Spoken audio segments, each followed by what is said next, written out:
Elizabeth Ann looked down at her toes. "I never noticed," she said. "I wonder how long it takes for it to harden," said Uncle Henry. "I never noticed," said Elizabeth Ann in a small voice. Uncle Henry said, "Oh," and stopped asking questions. Aunt Abigail turned away and put a stick of wood in the stove. Elizabeth Ann did not feel very superior now, and when Aunt Abigail said, "Now the butter's beginning to come. Don't you want to watch and see everything I do so's you can answer if anybody asks you how butter is made?" Elizabeth Ann understood perfectly what was in Aunt Abigail's mind, and gave to the process of butter making a more alert and aroused attention than she had ever before given to anything. It was so interesting, too, that in no time she forgot why she was watching, and was absorbed in the fascinations of the dairy for their own sake.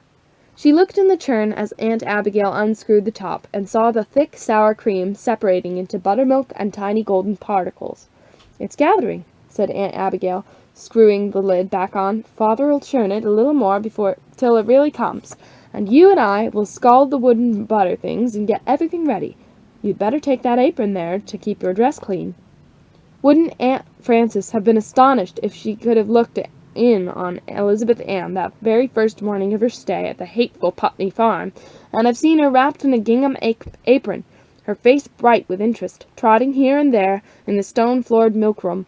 She was allowed the excitement of pulling out the plug from the bottom of the churn, and dodged back hastily to escape the gush of buttermilk spouting into the pail held by Aunt Abigail.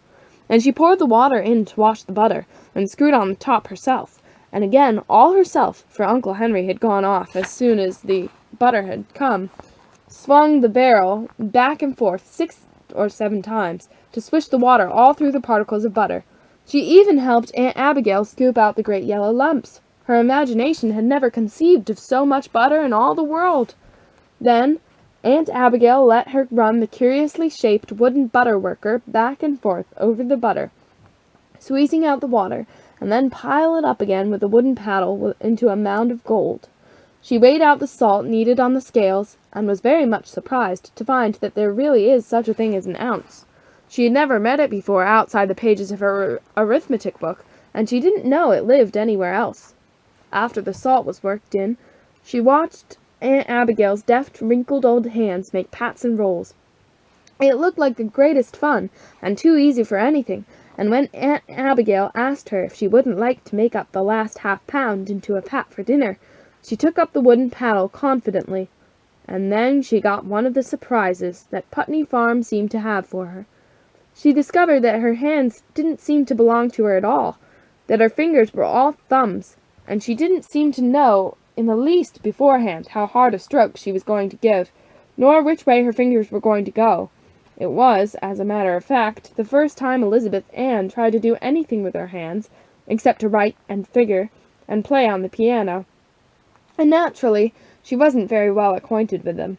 She stopped in dismay, looking at the shapeless, battered heap of butter before her, and holding out her hands as though they were not part of her. Aunt Abigail laughed, took up the paddle, and after 3 or 4 passes the butter was a smooth yellow ball. "Well, that brings it all back to me," she said. "When I was a little girl, when my grandmother first let me try to make a pat, I was about 5 years old. My, what a mess I made of it. And I remember, doesn't it seem funny, that she laughed and said her great-aunt Elmira had taught her how to handle butter right here in this very milk-room. Let's see. Grandmother was born the year the Declaration of Independence was signed. That's quite a while ago, isn't it? But butter hasn't changed much, I guess. Nor little girls either." Elizabeth Ann listened to this statement with a very queer, startled expression on her face, as though she hadn't understood the words. Now, for a moment, she stood staring up at Aunt Abigail's face, and yet not seeing her at all, because she was thinking so hard. She was thinking, why, there were real people living when the Declaration of Independence was signed. Real people. Not just history people. Old women teaching little girls how to do things. Right in this very room. On this very floor. And the Declaration of Independence just signed. To tell the honest truth, although she had passed a very good examination in the little book on American history they had studied in school, Elizabeth Ann had never to that moment had any notion that there had ever had been, really and truly, any Declaration of Independence at all. It had been like the ounce, living only inside her schoolbooks for little girls to be examined about. And now, here, Aunt Abigail, talking about a butter pat, had brought it to life. Of course, all this only lasted a moment, because it was such a new idea. She soon lost track of what she was thinking of. She rubbed her eyes as though she were coming out of a dream. She thought confusedly, what did butter have to do with the Declaration of Independence? Nothing, of course.